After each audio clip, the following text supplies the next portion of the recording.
Hi friends, ഭൂമിശാസ്ത്രവുമായി ബന്ധപ്പെട്ട 5 ചോദ്യങ്ങളാണ് നമ്മൾ ഇന്ന് നോക്കാൻ പോകുന്നത്. ഒന്നാമത്തെ ചോദ്യം, ലാവ തണുത്തുറഞ്ഞുണ്ടായ പീഠഭൂമി ഏതാണ്? ഓപ്ഷൻ എ ഡെക്കാൻ പീഠഭൂമി. ധാതുക്കളുടെ കലവറ എന്ന് വിളിക്കുന്ന ഭൂപ്രകൃതി വിഭാഗം ഏത്?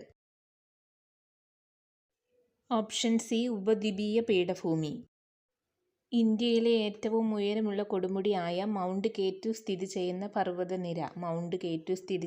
പർവ്വതനിര. Option B Karakoram. അമരാവതി ഏത് നദിയുടെ പോഷക നദിയാണ്?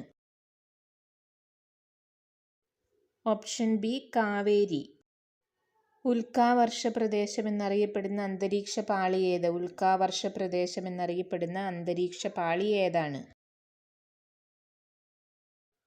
Option B mesosphere.